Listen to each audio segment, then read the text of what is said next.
Good morning students. आज हम पढ़ेंगे इलेक्ट्रिक करंट का नेक्स्ट टॉपिक। इस टॉपिक का नेम है ओम्स लॉ। ओके, आज हम पढ़ेंगे ओम्स लॉ। ओम्स लॉ क्या कहते हैं हमें? According to Ohm's law, if the physical condition of the conductor, length, temperature, mechanical strain etc. remain same, then the current is directly proportional to the potential difference across its two ends. Ohm's law हमें ये बताता है कि कोई भी conductor है, यदि उसकी फिजिकल कंडीशन जैसे कि length, temperature, mechanical strain same रहेगा, देन उसके बाद the current is directly proportional to the, जो करंट है वो डायरेक्टली प्रोपोर्शनल रहेगा पोटेंशियल डिफरेंस के अक्रॉस इट टू एंड्स के बीच। आगे है at constant temperature I directly proportional V, तो आई करंट हो गया और V हो गया potential difference, that is V को भी हम डायरेक्ट कर सकते हैं करंट के, is equal to V is equal to I R. R क्या है? Constant of proportionality, R is equal to resistance. Okay, V independent है, पोटेंशियल डिफरेंस जो है वो इंडिपेंडेंट है, और आई करंट है वो डिपेंडेंट है। ओके, ये इधर हमने अपना एक ग्राफ बना दिया है जो V और I के बीच में है, VI ग्राफ है, हम इसको ये भी बोल सकते हैं। ओके, फिर आगे ये है स्लोप इज इक्वल टू, ये इसका स्लोप है। Okay, slope M is equal to tan theta. Tan theta का फॉर्मूला क्या होता है? P by B. P इधर है परपेंडिकुलर और B है बेस। ओके, हम स्लोप का फॉर्मूला ये भी कर सकते हैं राइज एंड रन। ओके, और हम इसको ये भी लिख सकते हैं R is equal to V I, तो हम इसको ये लिख सकते हैं चेंज इन वाई एक्सिस और change in x axis. Okay, tan theta की जो वैल्यू होती है वो 0 डिग्री पे 0 होगी, 10 30 डिग्री 1/√3 होगा, 10 45 डिग्री 1 होगा, 10 60 डिग्री √3 होगा, और 10 90 डिग्री इन्फिनिटी होगा। ओके, टेन थीटा हम ऐसे भी लिख सकते हैं y2 minus y1 upon x2 minus x1, इधर v2 minus v1 i2 minus i1 is equal to r। Okay, ये है चेंज इन y एक्सिस और change in x axis. Okay, फिर आगे नेक्स्ट पॉइंट है Ohm's law is not a universal law. जो Ohm's law है वो universal law नहीं है। Resistance, inductor and capacitor follow Ohm's law. जो रेजिस्टेंस है, इंडक्टर है एंड कैपेसिटर है वो ओम्स लॉ को फॉलो करते हैं।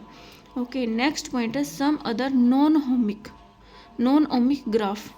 ये ओमिक हैं सभी और ये नॉन ओमिक है, जैसे कि electrolyte, tubelight, arc lamp, LED, transistor, BJT। Okay, ये सभी नॉन ओमिक हैं। ये नॉन ओमिक का ग्राफ दे रखा है, आई और V ग्राफ दे रखे हैं ये नॉन ओमिक के। ओके, अब हम चलते हैं आगे। इसी में नेक्स्ट टॉपिक है रेजिस्टेंस। ओके, तो रेजिस्टेंस की डेफिनेशन क्या होती है? The property of a substance by virtue of which it oppose the flow of current through it. इसमें ये दे रखा है जो कोई भी सब्सटेंस है उसमें रेजिस्टेंस का काम क्या होता है? करंट का अपोज करना। कोई भी कंडक्टर है, कोई भी सब्सटेंस लगा लो, उसमें करंट फ्लो कर रहा है तो रेजिस्टेंस का काम होगा कि उसका विरोध करना, करंट को फ्लो नहीं करने देना। ओके, ये फॉर्मूला होता है रेजिस्टेंस का, R is equal to V upon I.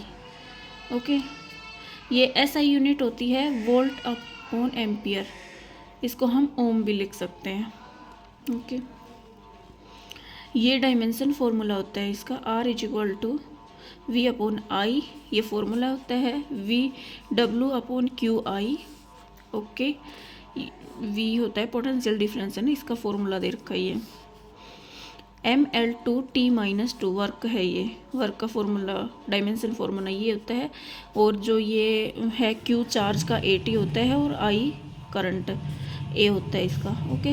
Is equal to इसका फॉर्मूला बन जाएगा फिर ML2T-3, क्योंकि ये T है ये ऊपर चला जाएगा तो माइनस हो जाएगा, और A-2, ओके। ये डायमेंशन फॉर्मूला बन जाएगा रेजिस्टेंस का, ML2T-3 A-2, ओके। इसमें हमें एक प्रॉपर्टी और भी दी गई है, हम भी इसके बारे में पढ़ेंगे। किसी भी कंडक्टर के अंदर R की वैल्यू V और I पर डिपेंड नहीं करती है। कोई भी कंडक्टर है उसके अंदर R की जो वैल्यू है, रेजिस्टेंस की वैल्यू है, वो V और I पर डिपेंड नहीं करती है, ओके। ये पॉइंट हमें ध्यान रखना है, okay. It is a scalar quantity, ये स्केलर क्वांटिटी है, ओके। फिर आगे हम पढ़ेंगे नेक्स्ट पॉइंट, कंडक्टेंस। कंडक्टेंस क्या होता है, कितनी आसानी से कंडक्टर के अंदर चार्ज मूव करता है, ये कंडक्टेंस होता है। मूव चार्ज मतलब करंट मूव करता है, ओके। इसका फॉर्मूला होगा I/R, फॉर्मूला यूनिट होगा I/R, that is C1/R, okay. Conductance unit C = 1/ओम, तो ओम इनवर्स हो जाएगी, ओके। ओम इनवर्स मो भी लिख सकते हैं हम इसको, सीमेन भी लिख सकते हैं, और सीमेन का सिंबल है S, ओके। इंडिपेंडेंट V और डिपेंडेंट I वही ओम्स लॉ भी अप्लाई हो रहा है इधर।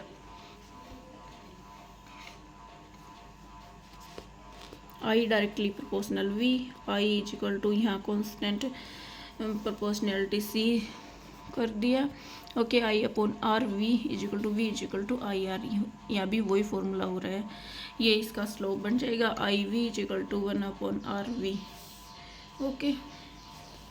ये VI ग्राफ बना दिया ऐसे रेजिस्टेंस में, कंडक्टेंस में। फिर आ गया dependence of resistance, okay. Resistance किस किस पे डिपेंड करता है, okay. Length of conductor R directly proportional L, ये एक वायर है, ये लेंथ है, मतलब कंडक्टर की लेंथ है, ओके। लेंथ पे भी डिपेंड करता है। एरिया ऑफ कंडक्टर, ये ज़्यादा थोड़ा वो बना दिया, इसका साइज बढ़ा दिया, R = 1/A, R नहीं, inversely proportional 1/A। Area of conductor ये हो गया। Material of conductor, resistance depend upon the nature of material, जो रेजिस्टेंस है वो मटेरियल के नेचर पे डिपेंड करेगा, ओके। नेक्स्ट पॉइंट है temperature for conductor metal, R directly proportional temperature. तो इधर ये दे रखा है कि टेम्परेचर इंक्रीज होगा तो रेजिस्टेंस भी इंक्रीज होगा, और करंट है वो डिक्रीज होगा। फॉर एग्जांपल, लोहा जितना गर्म होगा उतना ही करंट कम फ्लो करेगा। जैसे कोई भी कंडक्टर है, उसको अगर हम हीट देंगे तो उसमें करंट फ्लो कम करना शुरू कर देगा, ओके। फॉर सेमीकंडक्टर में क्या होता है, R इन्वर्सली प्रोपोर्शनल 1/टेम्परेचर, तो ये इन्वर्सली हो गया क्योंकि ये बढ़ेगा तो ये घटेगा, और ये घटेगा तो ये बढ़ेगा, ओके। ये हो गया, ये इंक्रीज होगा तो ये डिक्रीज होगा, ये डिक्रीज होगा तो ये इंक्रीज होगा, ओके। फिर आगे सोलर सेल का वो दे दिया, सोलर सेल में silicon, temperature increase, resistance decrease, इसमें भी ये होगा, और करंट इंक्रीज। नेक्स्ट पॉइंट में दे दिया टेम्परेचर डिक्रीज तो रेजिस्टेंस इंक्रीज, वो तो अपोजिट होना ही है, और करंट डिक्रीज, ओके। ये आ गया R directly proportional L/A = R ρL/A।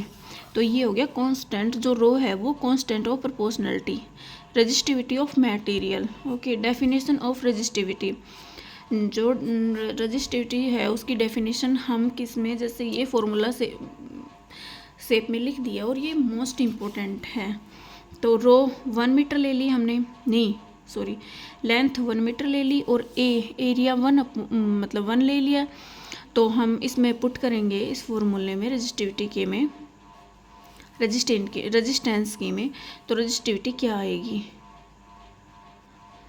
तो L1 A1B, तो रेजिस्टेंस = रेजिस्टिविटी, ये आ जाएगा, ओके।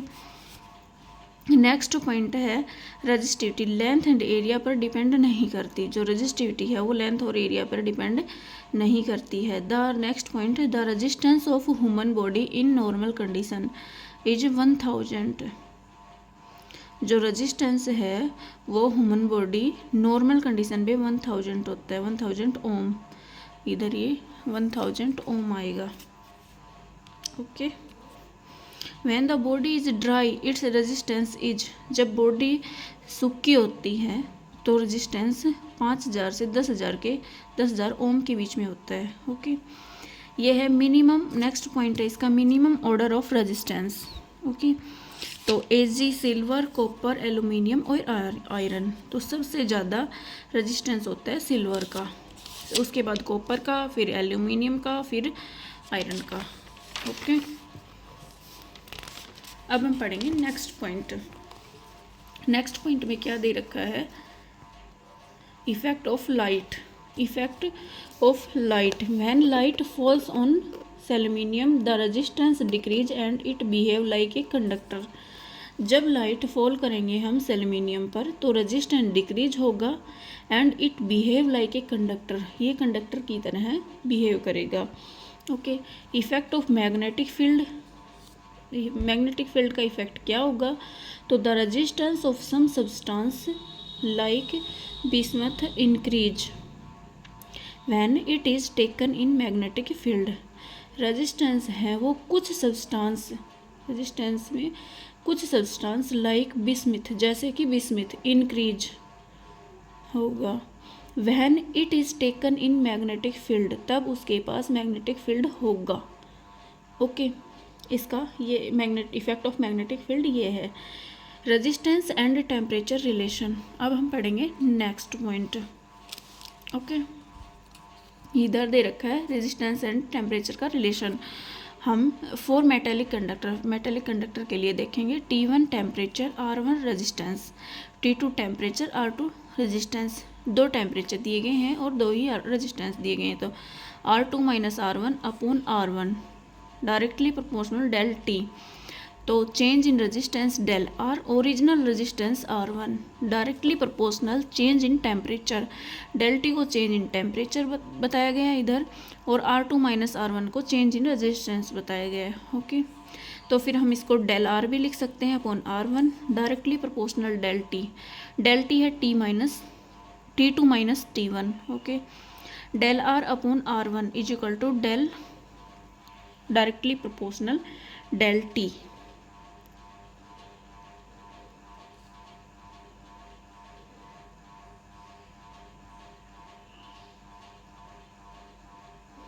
ओके, इधर कांस्टेंट ऑफ प्रोपोर्शनलिटी है, ये temperature coefficient of resistance. Okay, alpha is equal to del R, directly proportional को हमने अल्फा से हटा दिया इधर। Alpha is equal to del R upon R1 multiply del T, ये फॉर्मूला हो गया। ओके, ये रिलेशन आ गया रेजिस्टेंस एंड टेम्परेचर के बीच में। जनरल फॉर्मूला इसका ये होगा T1, जैसे T1 हमने ले लिया 0 डिग्री सेल्सियस और R1 ले लिया R0। T2 is equal to T degree Celsius और R2 is equal to R। तो इसमें हम वैल्यू पुट कर देंगे, alpha is equal to R2 minus R1, R1 is equal to T2 minus T1, R is equal to R0 T2 दे रखा है T और T1 दे रखा है 0, तो इधर हो गया फॉर्मूला पुट कर देंगे। तो इससे ये निकल के आया है formula, R is equal to यहाँ टेम्परेचर है वो 300 डिग्री के लगभग रहेगा, अप्रोक्स रहेगा। R is equal to under 300 degree Celsius रहेगा, तो ये फॉर्मूला अप्लाई होगा। R is equal to R0 bracket 1 plus alpha T। Okay, ये फॉर्मूला भी इम्पोर्टेंट है। आगे अब हम नेक्स्ट पॉइंट पढ़ेंगे, variation of resistance of some electrical material with temperature. Okay, जो variation of resistance electric material और टेम्परेचर के साथ कहाँ कहाँ वेरिएशन करता है। ओके, फर्स्ट पॉइंट इसका metal alpha greater than 0, R increases with temperature, temperature के साथ रेजिस्टेंस इंक्रीज होगा। Okay, alpha is equal to temperature coefficient है, R is equal to R naught bracket 1 plus alpha T. Okay, alpha is directly proportional, मतलब alpha greater than 0, temperature increase, resistance भी increase, metal के case में होगा ये, और current decrease. Second point है non metal, non metal के case में होगा alpha is equal to 0। Okay, R is independent of temperature, R depend नहीं करेगा टेम्परेचर पर। ओके, थर्ड पॉइंट है semiconductor, R decrease with temperature, semiconductor में R decrease होगा टेम्परेचर के साथ, और alpha less than 0, alpha less than 0। Fourth point है इलेक्ट्रोलाइट, इलेक्ट्रोलाइट में alpha is less than 0, R वही जो सेमीकंडक्टर में होगा सेम वही केसेस में होगा, R decrease with temperature. Fifth point है alloy, alpha small positive value, जो अल्फा है उसकी वैल्यू स्मॉल होगी, positive temperature that is R approx constant ही रहेगा इसमें, R is equal to constant with temperature increment या इंक्रीज लगा लो। सिक्स पॉइंट है super conductor, at low temperature R because 0, super conductor में लो टेम्परेचर रहेगा और आर बिकम्स 0 ही रहेगा। ओके, नेक्स्ट पॉइंट है, नेक्स्ट टॉपिक है हमारा रेजिस्टिविटी और specific resistance rho, it is the intrinsic property of the substance. Resistivity और स्पेसिफिक रेजिस्टेंस की फर्स्ट प्रॉपर्टी है ये intrinsic property of the substance है। Okay, it is independent of shape and size of the object, ये shape and size पे depend नहीं करती है ऑब्जेक्ट के। फॉर्मूला इसका रहेगा रेजिस्टिविटी का, rho is equal to R A by L, R resistance, A area, L length. Okay, और रो रेजिस्टिविटी हो जाएगी। तो रो डिपेंड करता है, rho is equal to m upon n e superior tau, m हो गया मास ऑफ इलेक्ट्रॉन और e हो गया charge of electron, n is equal to number of electron volume, और tau relaxation time. Okay, for conductor, तो ये for conductor के case में होगा टेम्परेचर इंक्रीज और resistance increase, resistivity increase, current भी इंक्रीज और सिग्मा इंक्रीज। फॉर सिग्मा के बारे में भी बताएंगे आगे। For silicon semiconductor, for semiconductor temperature increase, resistance decrease और rho decrease, I current increase, sigma increase. Unit है ओम मीटर, ओम मीटर, हम इसका सिंबल भी लगा सकते हैं ओम का, और ये भी पूरा ओम भी लिख सकते हैं।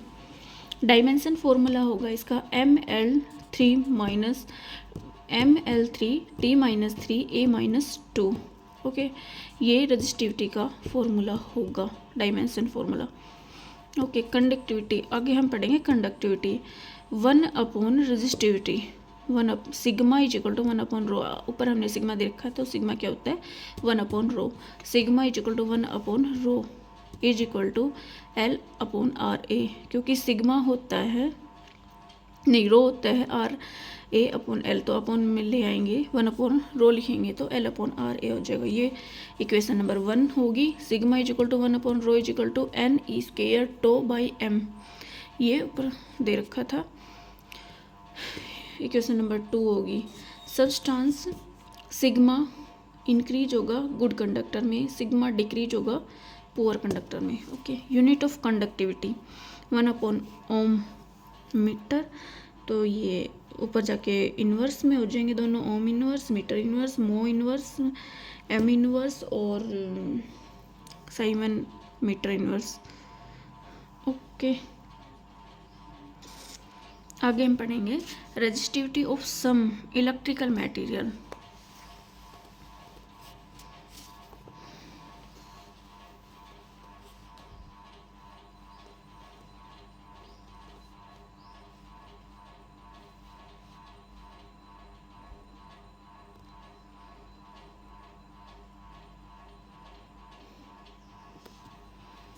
नेक्स्ट है इंसुलेटर इज ग्रेटर देन, ये हम पढ़ रहे हैं resistivity of some electrical material.